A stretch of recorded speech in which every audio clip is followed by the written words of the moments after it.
Good morning students.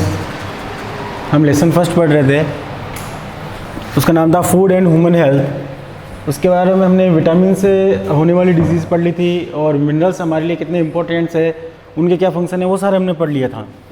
Next हम पढ़ रहे हैं, देखिए बिल्कुल सिंपल टॉपिक है, जनरली टॉपिक है वाटर पर। ठीक है, कि वाटर की क्या क्वालिटी होनी चाहिए, वाटर से कौन कौन सी डिजीज़ हो सकती है, और जो पानी पीने वाला पानी है उसकी क्या क्वालिटी होनी चाहिए। बिल्कुल सिंपल टॉपिक है और वाटर हमारी बॉडी में क्या वर्क करता है उससे रिलेटेड ये टॉपिक है। ठीक है, क्वालिटी ऑफ ड्रिंकिंग वाटर, हम जो पानी पी रहे हैं उसकी क्या क्वालिटी होनी चाहिए। देखिए हम सब जानते हैं उसमें एक तो कोई विजिबल पार्ट नहीं होना चाहिए, कोई भी विजिबल प्लांट पार्ट अगर पानी में आपको कोई प्लांट पार्ट दिख जाए या कुछ भी दिख जाए तो हम उस पानी को नहीं पिएंगे, वो पीने लायक नहीं है। तो विजिबल कोई भी प्लांट पार्ट उसमें नहीं दिखाई देना चाहिए हमें। उसके अंदर माइक्रो ऑर्गेनिजम्स नहीं होने चाहिए, ऐसे नहीं उसमें बैक्टीरिया हो, वर्म्स हो, ऐसा कुछ भी माइक्रो ऑर्गेनिजम्स नहीं होना चाहिए। फ्री फ्रॉम माइक्रो ऑर्गेनिजम्स होना चाहिए पीने वाला पानी। उसकी जो पीएच है, पीएच शुड बी बैलेंस। ठीक है, देखिए हमें पता है पीएच इसकी जो न्यूट्रल पीएच होती है वो कितनी होती है 7। तो हमारा वाटर लगभग क्या होना चाहिए, न्यूट्रल पीएच पर होना चाहिए, क्योंकि इससे कम होगा तो वो एसिडिक हो जाएगा वाटर, और इससे ज़्यादा होगा तो बेसिक हो जाएगा। तो ना तो हमें बेसिक चाहिए ना ज़्यादा एसिडिक चाहिए। तो पीएच जो लगभग क्या होती है 7 के आसपास ही पीएच होती है, या तो 6 पॉइंट कुछ 9 समथिंग हो जाएगा, 7 पॉइंट कुछ हो सकता है, लेकिन पीएच जो पीने वाले वाटर की होनी चाहिए वो क्या होनी चाहिए, बिल्कुल न्यूट्रल होना चाहिए। ठीक है, तो इसकी पीएच है वो भी बैलेंस होनी चाहिए। और देखिए पानी में ऑक्सीजन की प्रेजेंस भी अच्छे से होनी, प्रॉपर वैल्यू होनी चाहिए। ऑक्सीजन की क्या होनी चाहिए, प्रॉपर वैल्यू। तो हमने देख लिया क्वालिटी ऑफ ड्रिंकिंग वाटर क्या होना चाहिए, बिल्कुल सरल है कि पानी में एक तो हमें विजिबल पार्ट नहीं दिखाई दे कोई, जैसे ये वाटर है ऐसा कोई नहीं विजिबल पार्ट दिखाई नहीं दे। इसकी देखो पीएच क्या होनी चाहिए, बैलेंस्ड होनी चाहिए। इसके अंदर माइक्रो ऑर्गेनिजम्स नहीं होने चाहिए। ठीक है, इसमें ऑक्सीजन की कंटेंट है वो प्रॉपर वैल्यू ऑक्सीजन की इसमें होनी चाहिए, तो आसानी से हमें याद हो जाएगा। इसके बाद हम देखते हैं, देखो फंक्शन ऑफ वाटर, पानी का क्या काम है।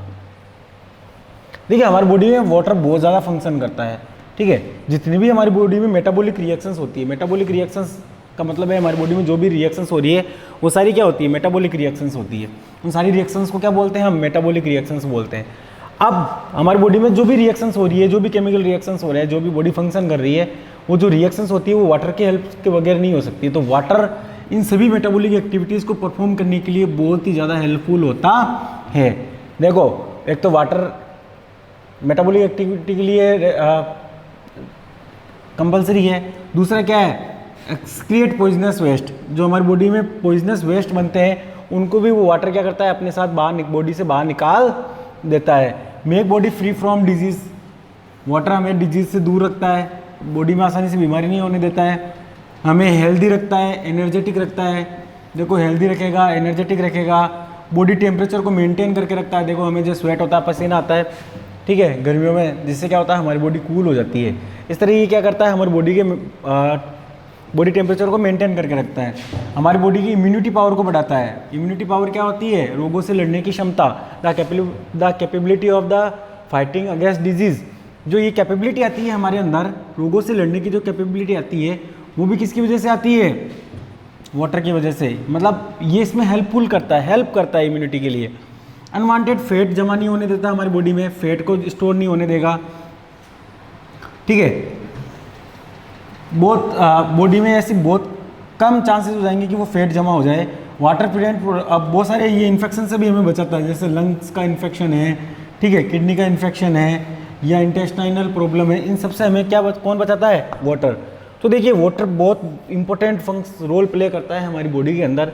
एक तो क्या है, ये मेटाबॉलिक एक्टिविटी को परफॉर्म करवाता है, ठीक है, एक्सक्रिएट पॉइजनस वेस्ट को बाहर निकाल देता है, ठीक है, बॉडी को डिजीज़ फ्री रखता है, हेल्दी रखता है, ठीक है, बॉडी टेम्परेचर को मेंटेन करता है, इम्यूनिटी को इंक्रीज़ करता है, फैट को हमारी बॉडी में जमा नहीं होने देता, और लंग्स वगैरह किडनी इन्फेक्शन से हमें बचाता है। तो ये है function of water. Disease caused by polluted water. अब देखो यहाँ पर एक इम्पोर्टेंट लाइन आ जाएगी कि ये जो पोल्यूटेड वाटर है उससे कौन कौन सी डिजीज़ होती है। बहुत सारी डिजीज़ होती है, देखो कोलेरा हो जाता है, डाइसेंट्री हो जाता है, टाइफॉइड हो जाता है, हेपेटाइटिस हो जाता है, फ्लू हो जाता है, जॉइंडिस, ऐसे बहुत सारी ये डिजीज़ के नाम हैं।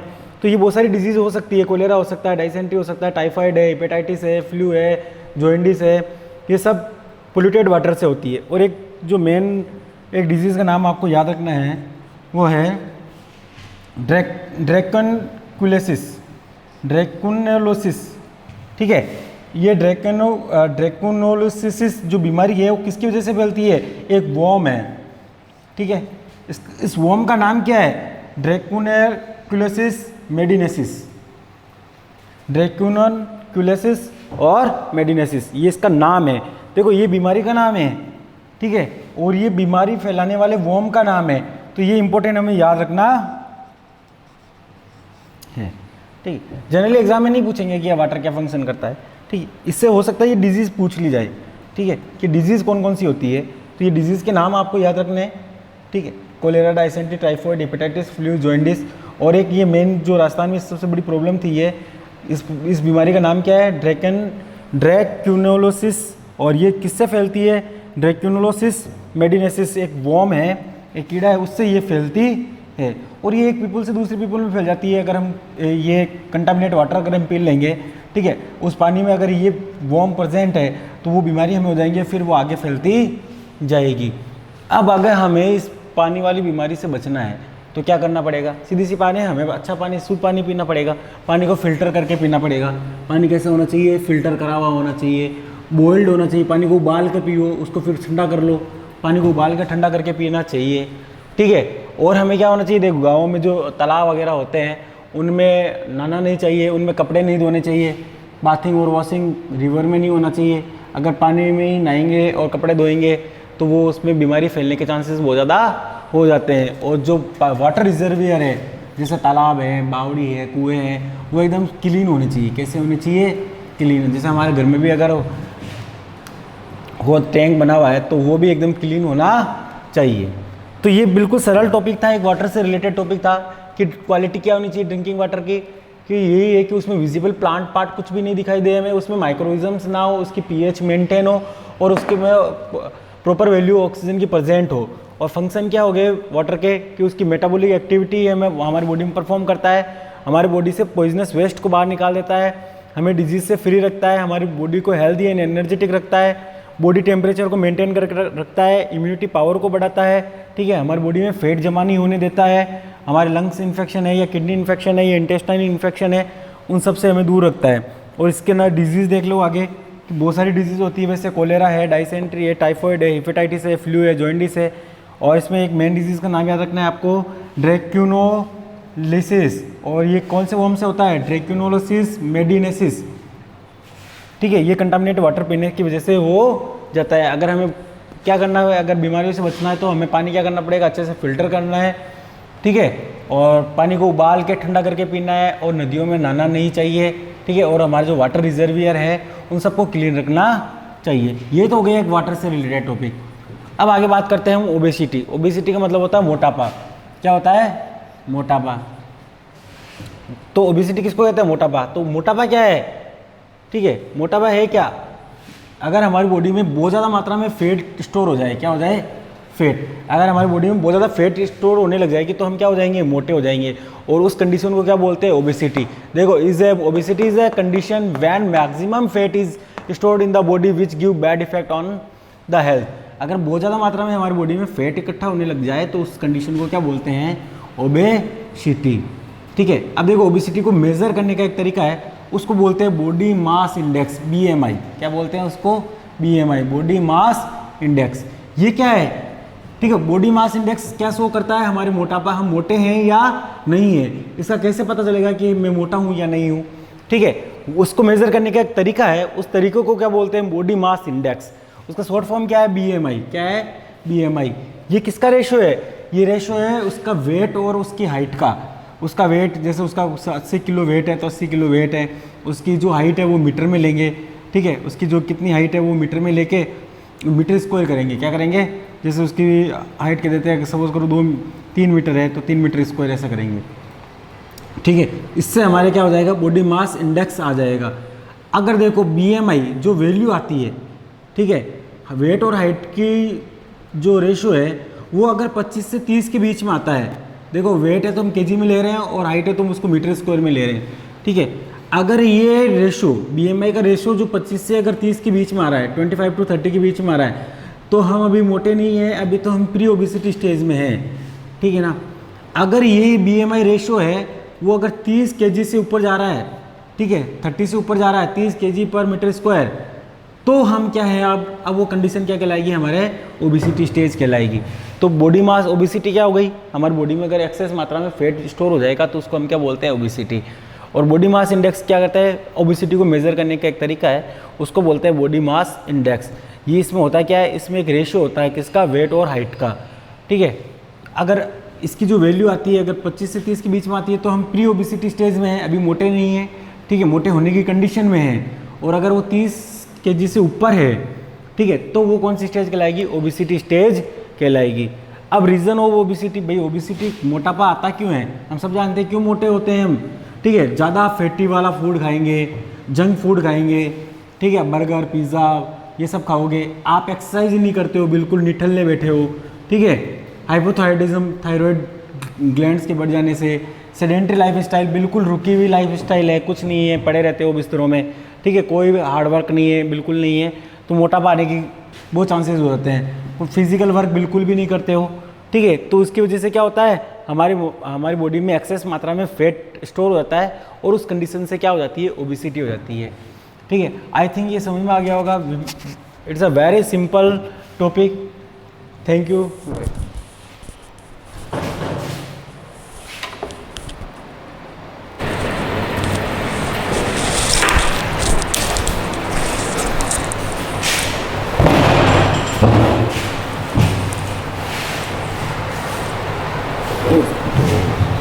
ठीक है, देखिए आगे हमारा जो नेक्स्ट टॉपिक है वो है ब्लड प्रेशर, ठीक है। ब्लड प्रेशर क्या होता है, जो ब्लड प्रेशर एक्सक्रिएट करता है किस पर, बॉडी वेसल, ब्लड वेसल्स पर। हमारी जो ब्लड वेसल्स है, आर्टरीज और वेन, उस पर जो ब्लड, जैसे ये ब्लड वेसल्स हैं, इस पर ये ब्लड फ्लो करता है, ये जो ब्लड है इसकी आर्टरीज या वेन पर की जो वॉल है उस पर जो प्रेशर क्रिएट करता है, ठीक है, ये ब्लड जो प्रेशर क्रिएट कर रहा है किस पर, आर्टरीज और वेन की वॉल पर, उस प्रेशर को क्या बोलते हैं हम, ब्लड प्रेशर। ये दो तरह का होता है, एक तो बोलते हैं सिस्टोलिक ब्लड प्रेशर, एक होता है डायस्टोलिक ब्लड प्रेशर, ठीक है। देखो सिस्टोलिक ब्लड प्रेशर क्या होता है, जब हमारा हार्ट कॉन्ट्रैक्शन करता है, जैसे ये सपोज करो हमारा हार्ट है, ठीक है, ये हमारा हार्ट है, ये जब ये कॉन्ट्रैक्शन करेगा, ठीक है, ये आर्टरीज है, तो इस हार्ट के कॉन्ट्रैक्शन के समय ब्लड के थ्रू लगने वाला प्रेशर कहाँ पर, आर्टरीज पर, ये आर्टरी है तो आर्टरीज के अंदर ब्लड है, तो जब हार्ट कॉन्ट्रैक्शन करेगा, कॉन्ट्रैक्शन का मतलब जब ब्लड का सिकुड़ेशन होगा, सिकुड़ेगा, ठीक है, तो उस समय ब्लड जो आर्टरीज पर प्रेशर क्रिएट करता है उस प्रेशर को क्या बोलते हैं, सिस्टोलिक ब्लड प्रेशर।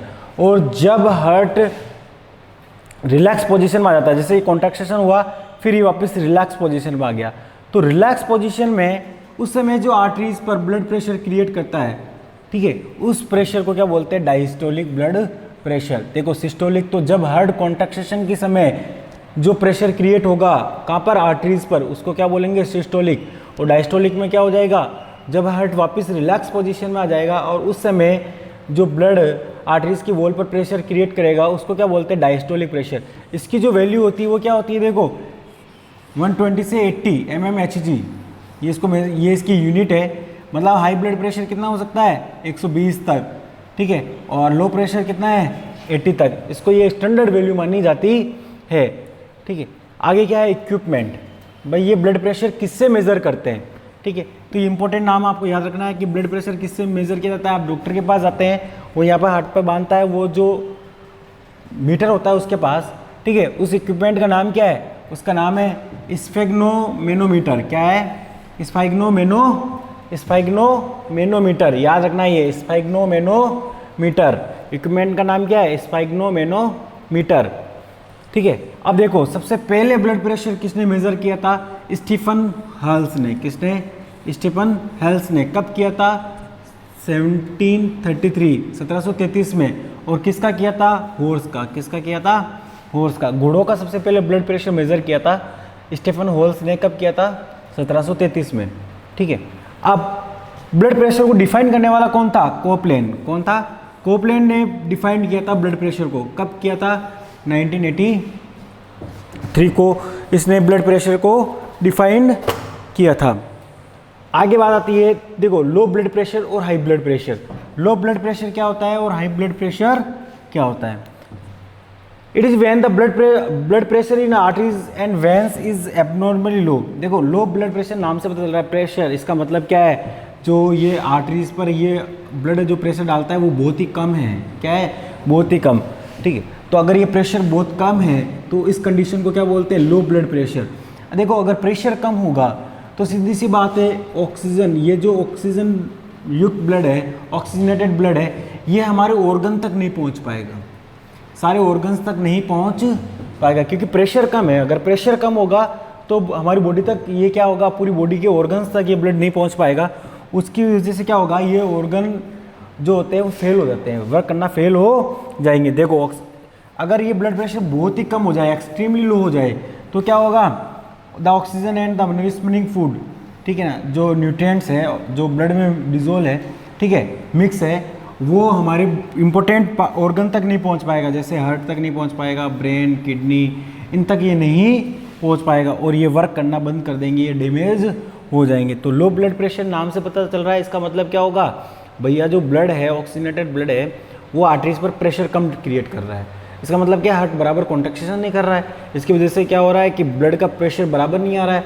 तो ब्लड का प्रेशर नहीं आ रहा तो ब्लड भी प्रेशर आर्टरीज पर कम करेगा। तो उसको हम मेज़र कर लेंगे किससे? स्फेग्नोमेनोमीटर से। तो उस कंडीशन को क्या बोलते हैं? Low blood pressure. और लो ब्लड प्रेशर होगा तो सीधी सी बात है, ऑक्सीजनेटेड ब्लड ऑर्गन्स तक नहीं पहुंच पाएगा और ऑर्गन्स तक अगर नहीं पहुंचेगा तो ऑर्गन फेल हो जाएंगे, ऑर्गन वर्क करना बंद कर देंगे क्योंकि ऑर्गन को एनर्जी नहीं मिलेगी। भैया कैसे? देखो ये ब्लड है, ब्लड में क्या मिक्स है?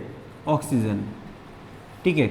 और ये ऑक्सीजन जब हमारे ऑर्गन तक जाती है तो ये तो ग्लूकोज को ऑक्सीडाइज करती है और ग्लूकोज को ऑक्सीडाइज करके हमें क्या देती है? एनर्जी। तो ये एनर्जी नहीं मिल पाएगी ऑर्गन्स को काम करने के लिए। अब जब एनर्जी नहीं मिलेगी तो क्या हो जाएगा? ऑर्गन फेल हो जाएंगे। आगे वाली कंडीशन हम देखते हैं, high blood pressure. High blood pressure क्या होता है? सीधी सी बात है, नाम से पता चल रहा है हाई ब्लड प्रेशर। इसका मतलब क्या है? आर्टरीज पर बहुत ज़्यादा प्रेशर पड़ रहा है। किसका? ब्लड का। ये कंडीशन क्या कहलाती है? High blood pressure. ये किसकी वजह से होता है? देखो हाई ब्लड प्रेशर है, लो ब्लड प्रेशर है, किसकी वजह से होते हैं? एंजाइटी, एंगर, आप बहुत गुस्से में हो, जेलसी, आप किसी से ईर्ष्या करते हो, कन्फ्यूजिंग, आपके अंदर कन्फ्यूजिंग है, ठीक है, कन्फ्यूजन वाले मेन हो, तो भी आपका ब्लड प्रेशर हाई हो जाएगा। अगर आप बहुत ज़्यादा ज़रूरत से ज़्यादा खाना खाते हो, ठीक है, अगर आप ज़्यादा शुगर खाते हो, ज़्यादा मसाले खाते हो, ज़्यादा ऑयल खाते हो, ज़्यादा घी खाते हो, अचार ज़्यादा खाते हो, स्वीट्स, मीट, टी ज़्यादा पीते हो, सिगरेट पीते हो, अल्कोहल, ठीक है, आपकी बहुत सारी लाइफ स्टाइल है जो एकदम एक्टिव नहीं है, रुकी हुई सी है, उसको बोलते हैं सेडेंट्री लाइफ स्टाइल। एक्सरसाइज बिल्कुल नहीं है, बिल्कुल सुबह जल्दी नहीं उठते हो आप, ठीक है, एक्सरसाइज करने नहीं जाते हो, तो क्या होगा? ये आर्टरीज पर क्या हो जाती है? कोलेस्ट्रॉल जमा हो जाता है। क्या हो जाता है? कोलेस्ट्रॉल जमा हो जाता है, जिसकी वजह से क्या होता है? ये सारी प्रॉब्लम्स, ब्लड प्रेशर वाली प्रॉब्लम्स क्रिएट होती है। अब भैया इनसे हमें बचना है कि भाई हमारा ब्लड प्रेशर मेंटेन रहे, इसके लिए हमें क्या करना पड़ेगा? देखो, eating food containing potassium like fresh fruit, हमें फ्रेश फ्रूट खाना चाहिए, ठीक है। फ्रूट कैसे खाना चाहिए? फ्रेश। कैल्शियम और मैग्नीशियम जो हमारे फूड में वो बैलेंस्ड होना चाहिए। पैक्ड फूड हमें नहीं खाना चाहिए, अवॉइड करना चाहिए, जितना हो सके पैक्ड फूड हमें अवॉइड करना चाहिए, ठीक है। हमें वो खाना ज़्यादा खाना चाहिए जिसमें फाइबर हो। क्या हो? फाइबर। फाइबर क्या करता है? हमारे डाइजेशन सिस्टम को भी अच्छा रखता है। Saturated fat should be use, हमें सेचुरेटेड फैट खाना चाहिए, ठीक है। एक्सरसाइज करते रहना चाहिए, वॉकिंग, योगा, मेडिटेशन, स्मोकिंग और ड्रिंकिंग हमें नहीं करना चाहिए। अगर हम ऐसे एक प्रॉपर लाइफ स्टाइल को मेंटेन करेंगे तो हमारा ब्लड प्रेशर भी मेंटेन रहेगा। Thank you very much.